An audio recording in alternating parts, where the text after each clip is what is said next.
Hi friends, வணக்கம் and welcome back to my channel புலி. Corona virus ரொம்ப வேகமாக பரவிட்டுருக்கு.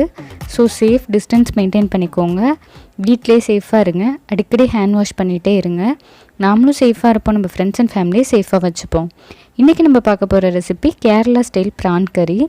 நம்ம சேனலில் நிறையா நான்வெஜ் ரெசிபீஸ்லாம் இருக்குது. பார்க்காதவங்களுக்காக கீழே லிங்க் டிஸ்கிரிப்ஷன்லேயும் என் கார்ட்லேயும் தரேன், போய் செக் பண்ணிக்கோங்க. இப்போ இந்த ப்ரான் கறி நான் ஒரு மண் சட்டியில் தான் செய்ய போகிறேன். மண் சட்டியில் ஒரு 3 ஸ்பூன் அளவுக்கு தேங்காய் எண்ணெய் சேர்த்துக்கிறேன். ஒரு அரை ஸ்பூன் அளவுக்கு சீரகம் சேர்த்துக்கிறேன். சீரகம் நல்லா பொரியணும். பொரிஞ்சதுக்கப்புறம் கறிவேப்பிலை சேர்க்குறேன். மண் சட்டியில் செய்யும் போது உங்களுக்கு இந்த டிஷ் ரொம்ப டேஸ்ட்டாக இருக்கும். அதே மாதிரி தேங்காய் எண்ணெயில் செய்யும் போது இந்த டிஷ்ஷோட டேஸ்ட் இன்னும் கொஞ்சம் கூடுதலாக இருக்கும். 2 பச்சை மிளகாயை கீரி சேர்க்குறேன். இப்போது மண் சட்டியில் செய்கிறதுனால உங்களுக்கு கொஞ்சம் ஹீட் ஆகிறதுக்கு டைம் எடுக்கும்.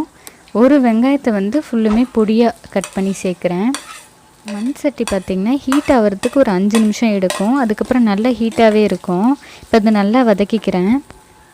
தேங்காய் எண்ணெய் கொஞ்சம் கூட விட்டால் தான் உங்களுக்கு இந்த டிஷ் நல்லாயிருக்கும்.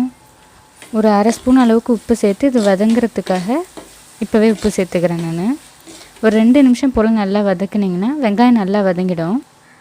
2 மீடியம் சைஸ் தக்காளியை நான் மிக்சியில் அரைச்சி அதோட பியூரி மட்டும் எடுத்து சேர்த்துக்கிறேன். நான் இங்கே இட்லி தோசைக்கு வைக்கிறதுனால 2 மீடியம் சைஸ் தக்காளி மட்டும்தான் எடுத்திருக்கேன்.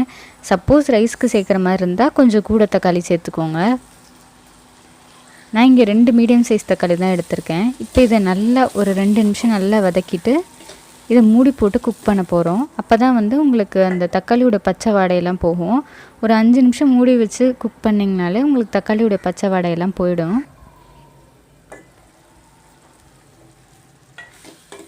இப்போ இதை நல்லா கலந்துக்கிறேன். நல்லா ஒரு வாட்டி கலந்துட்டு 1 ஸ்பூன் அளவுக்கு இஞ்சி பூண்டு பேஸ்ட்டு சேர்த்துக்கிறேன்.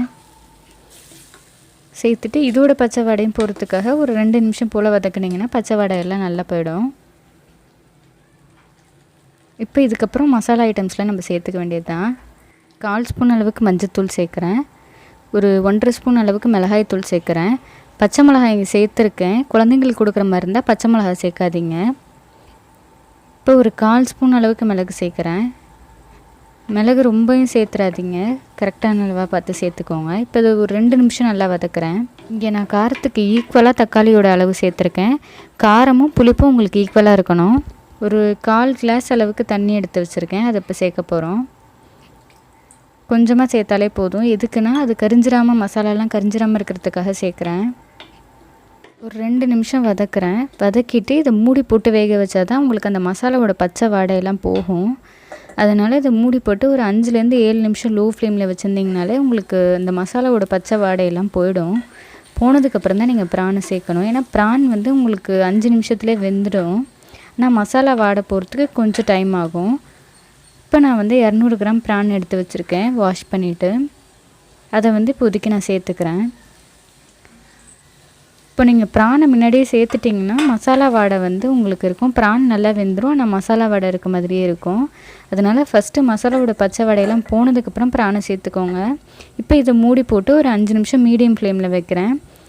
5 நிமிஷத்துக்கு மேலே விடாதீங்க. 5 நிமிஷத்துலேயே உங்களுக்கு ரெடி ஆகிடும். இது இப்போ 5 நிமிஷம் கழிச்சு பார்த்திங்கன்னா எண்ணெயெல்லாம் நல்லா பிரிஞ்சு ப்ரான் நல்லாவே வெந்திருக்கும் உங்களுக்கு.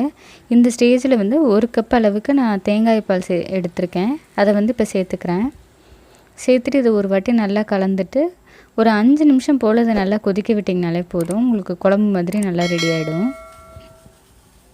5 நிமிஷத்துக்கு மேலே நீங்கள் விடாதீங்க. தேங்காய் பாலோட அந்த பச்சை ஸ்மெல்லெல்லாம் போகிறதுக்காக ஒரு 5 நிமிஷம் தான் விடுறேன். 5 நிமிஷத்தில் உங்களுக்கு குழம்பு நல்லா ரெடி ஆகிடும்.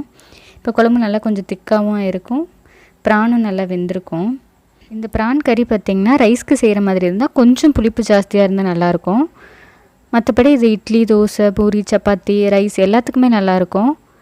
அவ்வளோதான், நம்ம கேரளா ஸ்டைல் ப்ரான் கறி சூப்பராக ரெடி ஆகிடுச்சு. நீங்களும் இதை ட்ரை பண்ணி பார்த்துட்டு எப்படி இருந்ததுன்னு மறக்காமல் கமெண்ட்ஸில் சொல்லுங்கள். மீட் யூ ஆல் இந்த next video. Until then bye bye from me.